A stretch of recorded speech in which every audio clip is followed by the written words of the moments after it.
उसका absent sir हर दिन हर time ही हम लोगों को लगता है उठती है या मतलब उसके बारे में बात नहीं किया जाता है।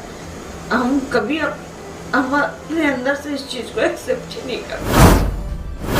के थ्रू और इनके लड़ाई तो कंटिन्यू रही है, लेकिन अभी कहीं भी कोई कंक्लूसिव उस पर नहीं पहुंचा और कहा था कि आज जो वस्तु स्थिति है मामले में वो तब तक बनी रहेगी जब तक हम इस मामले पे सुनवाई नहीं करते।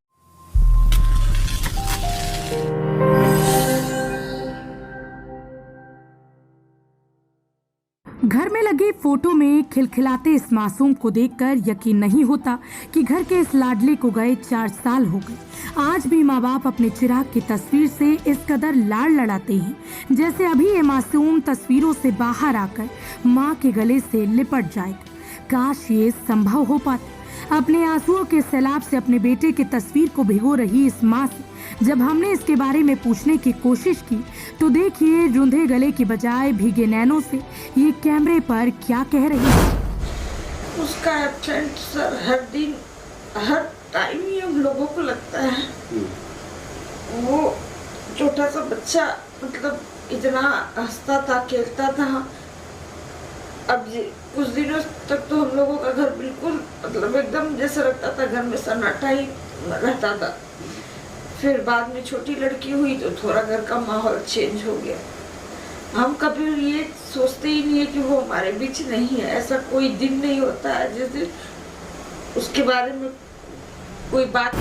ये तस्वीर देश के चर्चित मर्डर मामला गुरुग्राम के भोंडसी स्थित एक नामी स्कूल का है। जी हाँ, आज ही के दिन यानी 8 सितंबर 2017 को गुरुग्राम के भोंडसी में स्थित एक इंटरनेशनल स्कूल के टॉयलेट में दूसरी कक्षा के एक छात्र का बेरहमी से गला रेत कर हत्या कर दी गई थी। हाई प्रोफाइल स्कूल में मर्डर की खबर ने देश के अफसर से लेकर खदकधारियों को परेशान कर दिया। कुछ लोग इस बेरहम कत्ल पर राजनीति करने में लगे तो कई लोग इस मामले पर पर्दा डालने की जुगत में जुट गए। स्कूल में 7 साल के मासूम के कत्ल पर भड़की लोगों की भावनाओं से भयभीत हरियाणा की खट्टर सरकार की पुलिस ने आनन फानन एक बस कंडक्टर को इस केस का मुख्य आरोपी बना दिया और डंडे के जोर पर उस शख्स के गुनाह भी कबूल करवा दी। लेकिन इससे भी लोगों का रोष कम नहीं हुआ और आखिरकार ये मामला देश की सबसे बड़ी जांच एजेंसी सीबीआई को सौंप दिया गया।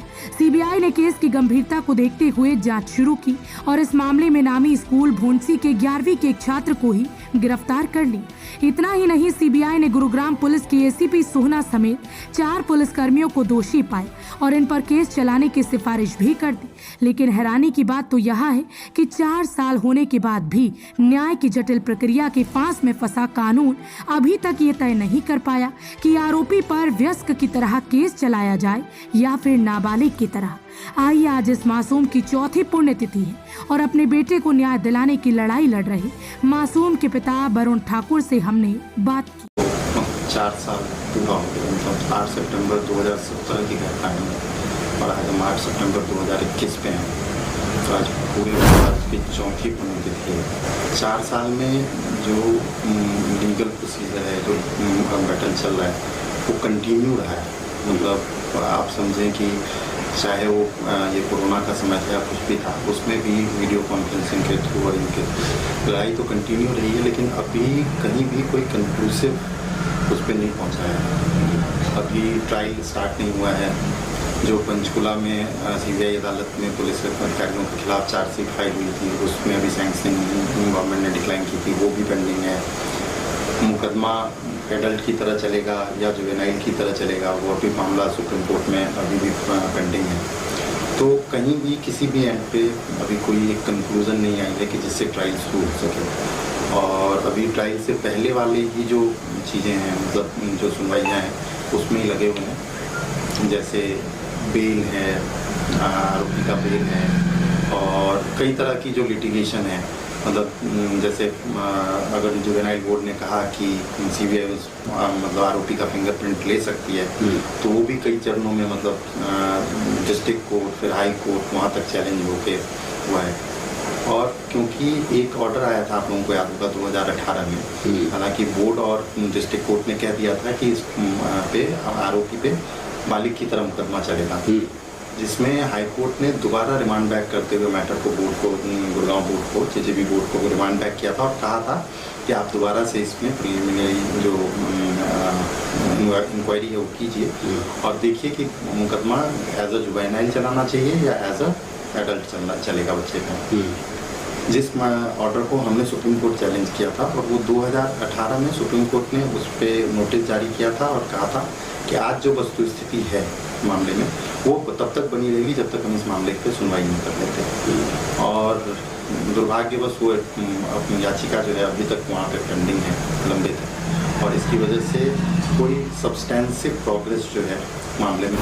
आज पुण्यतिथि है लेकिन तस्वीरों पर फूलों का हार तक नहीं, क्योंकि मेरा बेटा मेरे लिए आज भी जिंदा है। ये शहर काटता है लेकिन मेरे बेटे को न्याय दिलाने के लिए इस शहर में रहना जरूरी है। ये वाक्य उस माँ का है जिसके अरमानों का खून हो गया है। हम कभी हम अपने अंदर से इस चीज को एक्सेप्ट ही नहीं कर, दुखता तो है लेकिन क्या करें, उसके लिए यहाँ रह के उसको न्याय तो दिलाना है। अगर आज हम यहाँ से चले जाएंगे तो शायद हर चीज ठंडा पड़ जाएगा, इसलिए थोड़ा भाग दौड़ होता है, चाहे जो भी परेशानी है करके उसको न्याय तो दिलाना है। न्याय में देरी अन्याय की दीवारें मजबूत करती है। ये कोई पहला वाक्य नहीं जब न्याय की लड़ाई लंबी हो रही है। हालांकि हैरानी की बात तो यह है कि आखिर जिन पुलिसकर्मियों की भूमिका जांच के दौरान संदिग्ध रही है, उन पर कार्यवाही से सरकार क्यों इनकार कर रही है। हालांकि मामला अदालत में विचाराधीन है और हम भी ये उम्मीद करते हैं कि इस मामले में न्याय जल्द से जल्द हो, ताकि ऐसे पीड़ित परिवार के सामने ये केस मिसाल बने। अगर पूरे प्रकरण को देखूं तो एक ही है कि आप न्याय व्यवस्था में विश्वास तो रख सकते हैं, न्याय मिलने की उम्मीद तो है, लेकिन उसके लिए आपको दृढ़ संकल्प होना पड़ेगा क्योंकि ये संघर्ष छोटा नहीं है। और मुझे लगता है कि किसी भी विक्टिम फैमिली को अगर जस्टिस चाहिए तो उसे एक लंबी लड़ाई जो है अपने जुडिशियल सिस्टम में, मुझे लगता है कि न्याय तो मिलता है या नहीं मिलता है वो दूसरी बात है, लेकिन जो जिस तरह का प्रोसीजर है, जितना लंबा प्रोसीजर है, आम आदमी इससे परेशान होके और पीछे हट जाता होगा कि इसको किस्मत के भरोसे या भगवान भरोसे या सिस्टम के भरोसे छोड़ के साइड बैठ जाता होगा। क्योंकि आप अगर देखिए तो जब आप किसी भी मुकदमे में कोर्ट कचहरी इन सब चक्रों में हैं तो आपको उतना ही समय देना होता है, उतना ही आपका जो खर्च है वो बढ़ जाता है, अतिरिक्त खर्च बढ़ जाता है। तो एक लोअर मिडिल क्लास फैमिली के लिए वो स्ट्रगल ही अपने आप में बहुत हो जाती है, जहाँ पे उसका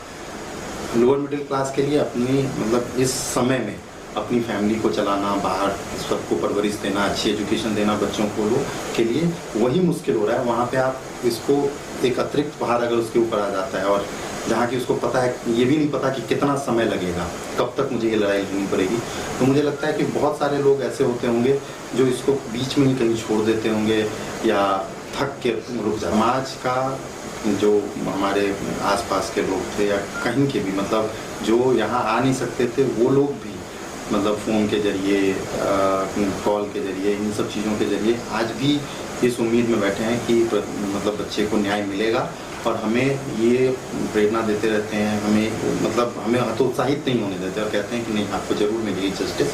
हाँ, थोड़ा समय लग सकता है, आप हिम्मत मत हारिए, हम आपके साथ हैं।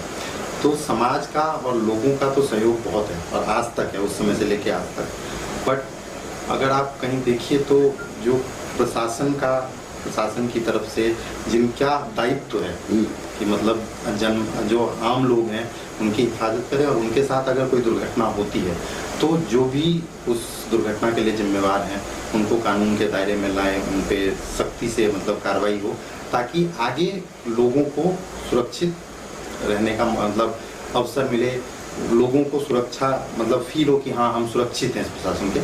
वो कहीं इसमें मुझे लैक दिखा कि जिस तरह से हरियाणा पुलिस की इंक्वायरी थी या जिस तरह से लंबा सब कुछ चलता जा रहा है वो कहीं थोड़ा सा। हरियाणा वरदान के लिए सोहना से विशाल राघव की रिपोर्ट। देश व प्रदेश की खबरों को सबसे पहले देखने के लिए हरियाणा वरदान चैनल को सब्सक्राइब करें, लाइक करें व शेयर करें।